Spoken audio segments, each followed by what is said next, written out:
Olá pessoal, tudo bem com vocês? Hoje eu trago um conteúdo um pouco diferente do habitual, né? Eu acho que dessa forma fica mais didático e eu vou estar abordando, vou estar fazendo essa provocação já no início do vídeo, né?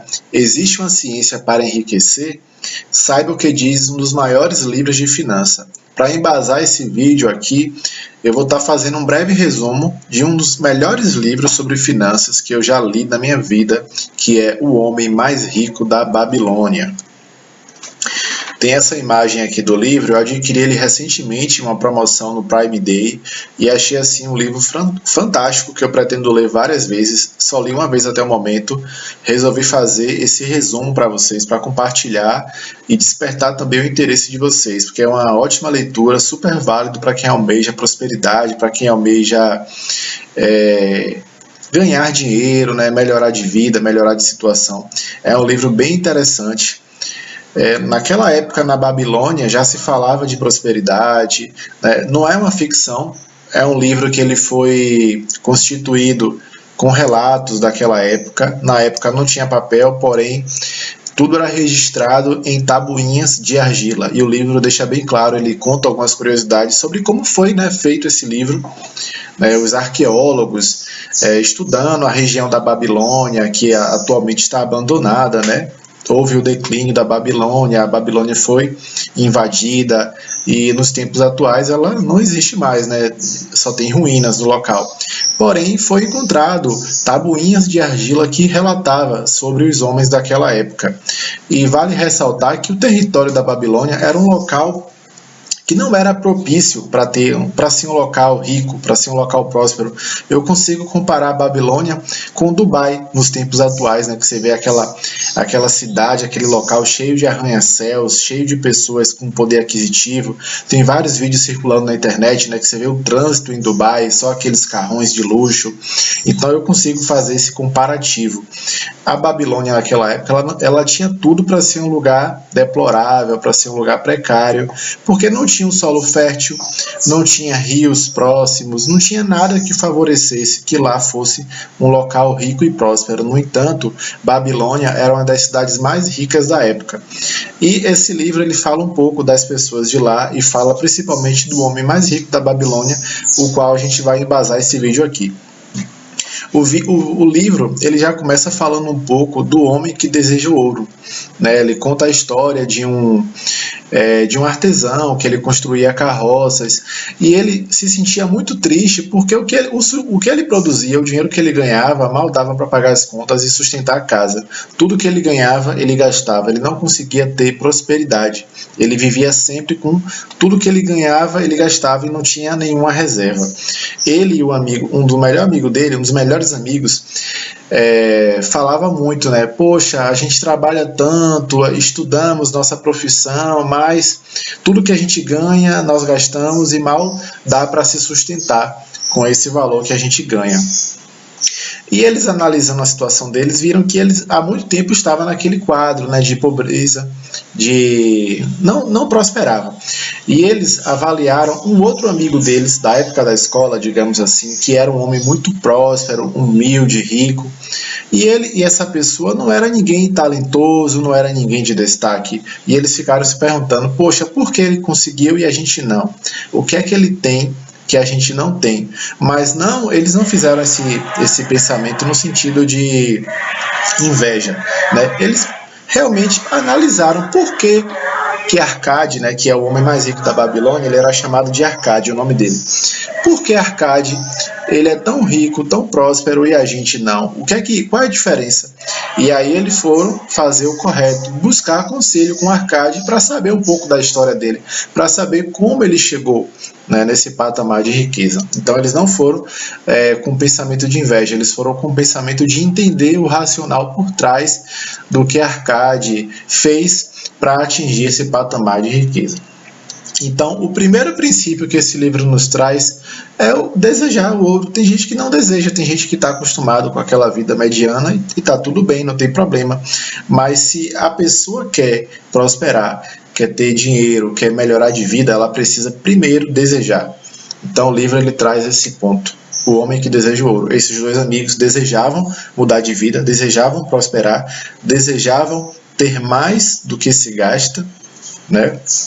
Desejavam ter uma casa melhor, ter mais condições de prover sustento para a família. Então eles tinham o principal, que era o desejo. Então eles foram ter com esse Arcade para entender o que Arcade fez, que fez ele melhorar de vida. E aqui a gente segue, né?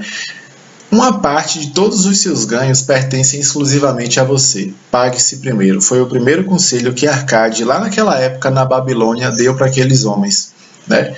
Se você ganha um valor X, digamos assim, parte desse valor, pelo menos 10%, você tem que destinar para se pagar, para pagar a si próprio, pagar um boleto para você mesmo, reservar parte dos seus ganhos mensais, né, somando tudo aquilo que você gera de renda e separar um valor para você, tornar disso um hábito.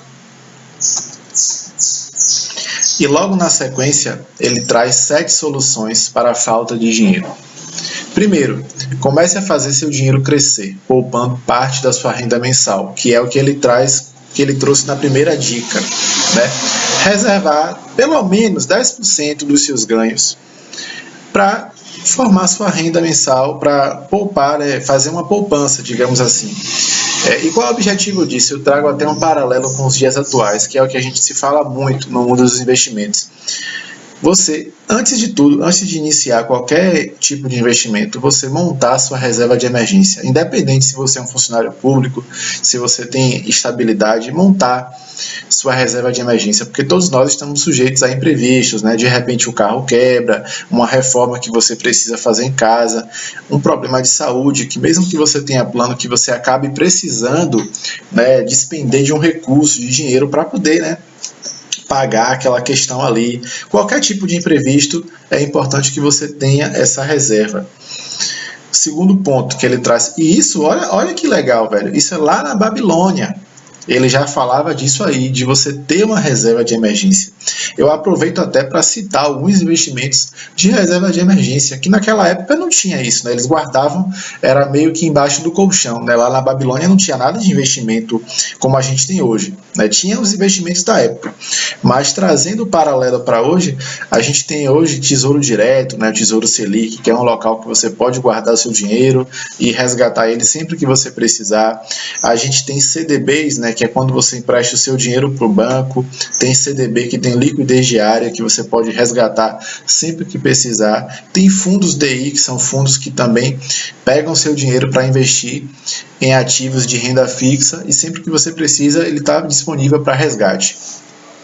O segundo ponto que ele traz no livro é o controle seus gastos, né? Faça um levantamento do seu custo de vida mensal e analise o que pode ser reduzido ou cortado. Você vê qual é o meu custo de vida, né? O que é que eu pago todo mês? As contas que você paga anual, você divide por 12 para você encontrar um valor mensal para incorporar nesse custo de vida. Chegamos à conclusão. Exemplo, gasto, meu custo de vida é 2.000. Você precisa, né, com base nesse custo de vida, voltando ao primeiro ponto, ter uma reserva de emergência, para se acontecer algum imprevisto, você ficar desempregado ou algo do tipo, você ter como se manter durante aquele período. Né? E outra coisa também nesse ponto, que você analisar, você vê um panorama do que dá para reduzir, né, para que você possa ter uma economia de dinheiro. Às vezes você olha o seu custo de vida e observa tarifas bancárias. Hoje em dia tem banco digital que não cobra nenhum tipo de tarifa. Aí você vê lá que no seu custo de vida tem anuidade de cartão de crédito. Hoje em dia tem bancos digitais que oferecem cartão sem anuidade. Isso é só um exemplo. Né? Outras coisas que você olha no seu orçamento e você vê que dá para reduzir aquele custo, né? Ou você cortar, é uma tarifa de banco, é uma coisa que ninguém quer pagar e dá para cortar. Hoje em dia tem as contas do Bacen, que é uma conta sem tarifa bancária, que é a que eu uso mesmo. Se você tem banco tradicional, Bradesco, Banco do Brasil, você pode optar por ter a conta do Bacen, que ela não tem tarifa bancária. Ou você pode migrar para um banco digital, que naturalmente eles não cobram tarifa bancária e cartões eles não têm anuidade. Então você faz essa análise e vê tudo que você pode reduzir diminuir, né, economia na conta de luz, né, economizar mais na luz, na água, de repente é uma forma de economizar. Então você fazendo essa selfie financeira, digamos assim, você consegue ver onde você pode reduzir. O terceiro ponto que ele traz, né, isso que eu estou falando aqui é o Arcade falando para os amigos, né, como ele chegou na riqueza e as soluções que ele tem para a falta de dinheiro.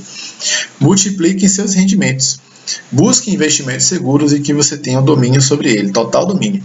Então você foi lá no primeiro ponto, você começou a separar uma parte do que você ganha, né, todo mês, está montando ali sua poupança, sua reserva, nos produtos de investimento que eu mencionei. Naquela época não tinha isso, mas eles já faziam. No segundo ponto, você controlou seus gastos. No terceiro ponto, que você já tem ali sua reserva montada, você vai buscar investimentos que possam multiplicar os seus rendimentos. E aí aqui no canal eu já até falei um pouco, né? Isso aí cabe a cada um estudar por conta própria, de repente ler alguns livros sobre o assunto, buscar canais na internet que falem disso também. Você já pode estudar aí um pouco sobre ações, né, sobre renda fixa, criptomoedas, tudo que for adequado ao seu perfil, né, o que fazer sentido para você. O importante é você ter domínio, saber muito bem aonde você está investindo. O quarto ponto, proteja seu tesouro contra a perda. E aí já volta ao tópico anterior. Estudar os riscos do investimento que vocês estão fazendo. Saber muito bem qual é o risco que aquele investimento está lhe proporcionando, né? Se é ações, se é renda variável, qual o risco eu estou exposto. Você entender muito bem, né? Aonde você está colocando o seu dinheiro e os riscos que ele pode correr, né, naquela aplicação. O quinto ponto que ele traz aqui é tenha seu próprio lar. Invista em um local tranquilo para se morar com a família, morar bem, né? Dormir bem, numa cama boa, um sono tranquilo, né? Ajuda muito a você pensar com clareza. Um terço de nossa vida passamos dormindo, né? O dia tem 24 horas, dormimos por 8 horas, então boa parte de nossas vidas a gente passa dormindo deitado na nossa cama. Investir em uma cama de qualidade, em uma casa de qualidade para ter conforto, segurança. Tem a pirâmide de Maslow, que foi um psicólogo, que ele estabeleceu que o ser humano tem que atingir as necessidades básicas da vida para que ele possa ter felicidade, né? Quais são as necessidades básicas da vida? Moradia, alimentação, segurança, saúde. Então, se você atingir as necessidades básicas, você consegue ter um patamar de felicidade, né? É muito difícil uma pessoa atingir um patamar de felicidade sem antes atingir o mínimo ali das necessidades básicas que uma pessoa precisa. Então, tenha seu próprio lar, eu já vejo mais nesse sentido aí. Não necessariamente a casa própria, pode ser aluguel, né, também, mas que seja um local tranquilo que você consiga viver bem, viver com qualidade de vida. Assegurem uma renda para o futuro. E ele sinaliza nesse ponto aqui, você olhar para o futuro, olhar na frente, né? Como é que vai ser quando você se aposentar? Como é que vai ser quando você não puder mais trabalhar? Né? Então, não depender só do INSS, de repente pensar em uma previdência privada, e aí vocês podem estudar um pouco sobre PGBL, sobre VGBL, ou até o próprio investimento em ações, que garantem uma renda passiva, né, através dos dividendos, dos juros sobre capital próprio. E o sétimo ponto, para fechar aqui nessa parte, aumentar sua capacidade para ganhar, se qualificando no seu ofício. E aí o Arcade fala, né, que na época ele era só um contador, ele era um escriba, na verdade. Ele fazia registros em tabuinhas de argila, né, escrevia as leis. E aí ele parou e pensou, poxa, com o que eu ganho vai demorar para eu enriquecer. De repente, se eu me qualificar, se eu melhorar mais na minha profissão, eu vou ganhar mais e vou enriquecer mais rápido, vou ter mais dinheiro para investir e vou chegar no meu objetivo mais rápido. Então ele traz esse ensinamento de você se qualificar, se você é um médico, se você é um nutricionista, se você é um advogado, qual seja a sua profissão, qualquer seja a área, se aprofundar mais na área em questão, né, fazer um curso, fazer uma pós, o que quer que seja que possa fazer com que você ganhe um pouco mais e te dê mais liberdade para investir e gozar a vida também, né, com equilíbrio. Então, ele traz aqui essas 7 soluções para a falta de dinheiro. Eu queria falar um pouco do autor do livro. O livro está bem aqui do meu lado, olha, é o George S. Clason. O George S. Clason, ele publicou esse livro aqui em 1926. Em 1926, ele lançou o primeiro de uma série de panfletos sobre economia e sucesso financeiro, usando parábolas ambientadas na antiga Babilônia para ilustrar suas lições. O homem mais rico da Babilônia reúne algumas das mais famosas parábolas babilônicas e se tornou um clássico moderno entre os guias de orientação financeira. O George ele nasceu em 1874 e faleceu em Napa, na Califórnia, em 1957. Frequentou a Universidade de Nebraska e serviu no exército americano durante a guerra entre Espanha e Estados Unidos. E ele lançou, né, esse livro baseado nos relatos dos homens que viveram na Babilônia, homens muito ricos. Esse Arcade foi um dos homens mais prósperos e ele teve um filho. E ele não queria simplesmente deixar o patrimônio dele para o filho. Na verdade, ele tinha esse desejo, mas antes ele queria saber se o filho estava preparado, né, para administrar esse patrimônio. E ele deu algumas moedas de ouro para o filho e falou: olha, vai para o mundo, tenta multiplicar esse dinheiro para se mostrar apto a administrar a minha fortuna quando eu me for. E eu queria abordar, para finalizar o vídeo, os ensinamentos que ele... 5 ensinamentos que ele colocou em uma tabuinha de argila e deu para o filho. Então ele deu o dinheiro, né, deu o ouro e deu esses ensinamentos e mandou o filho ir para o mundo, viver a vida dele e ver, depois de 10 anos, o filho deveria retornar e contar as histórias dele. E para fechar aqui esse vídeo, eu queria ler sobre esse ensinamento que o pai deixou para o filho, né, para ele percorrer esses 10 anos. E ele falou o seguinte: as 5 leis do ouro. O ouro vem de bom grado e numa quantidade crescente para todo homem que separa não menos de 1/10 de seus ganhos, a fim de criar um fundo para o seu futuro e de sua própria família, que é aquela questão que eu falei no primeiro ponto, né? De você, da sua renda mensal, reservar uma parte para a sua poupança, para a sua reserva de emergência e posteriormente, depois que você tiver, né, ali uma reserva, você destinar os recursos para investimentos que possam te agregar mais valor. O ouro trabalha diligente e satisfatoriamente para o homem prudente, que, possuindo, encontra para ele um emprego lucrativo, multiplicando como flocos de algodão no campo. Nem precisa, né, explicar esse tópico aqui, que é basicamente aquilo que a gente falou, né, de montou a reserva de emergência, investe o dinheiro em aplicações que rendam um dinheiro mais atrativo. O terceiro ponto de ensinamento que o pai deixou para o filho é: o ouro busca a proteção do proprietário cauteloso que o investe de acordo com os conselhos de homens mais experimentados em seu manuseio. É você buscar conselhos, orientações de pessoas que entendam do que estão falando, né? Pessoas do mercado financeiro, por exemplo, assessores de investimento. Você buscar livros que falem sobre investimento, para entender com as pessoas que realmente sabem e não pegar informação de internet, né? Uma notícia aqui, outra ali que você viu e já tomar uma decisão. É buscar conhecimento com quem sabe, através de livros, revistas ou qualquer que seja a fonte. O ouro foge do homem que o emprega em negócios ou propósitos com que não está familiarizado, ou que não contam com a aprovação daqueles que sabem poupá-lo. É você colocar dinheiro em negócios que você não conhece, você não sabe nada sobre aquele negócio e você vai lá e coloca um dinheiro ali com esperança de que tenha um retorno. O ouro escapa ao homem que o força a ganhos impossíveis, ou que dá ouvido a conselhos enganosos de trapaceiros e fraudadores, ou que confia em sua própria inexperiência e desejo romântico na hora de investi-lo. E aqui ele já fala um pouco das pessoas que colocam dinheiro em negócios extravagantes, com promessas de ganhos estratosféricos, que foi aquela época das pirâmides, né, de Bitcoin, por exemplo, que aí tinha empresas que prometiam que você botava R$1.000 e multiplicava 3.000% aquele valor. Ganhos estratosféricos normalmente é furado, então fujam disso, estudem o que vocês estão investindo, leiam esse livro. Eu trouxe aqui um breve resumo para provocar essa curiosidade em vocês, mas esse livro é excelente. Se esse vídeo te ajudou, se esse vídeo te agregou em algo, deixa o seu curtir, comenta o que achou. Se você já leu esse livro, comenta aqui comigo, vamos discutir, vamos debater sobre o livro, que é melhor, que a gente vai construir um conhecimento juntos. Valeu, galera, um abraço e até logo.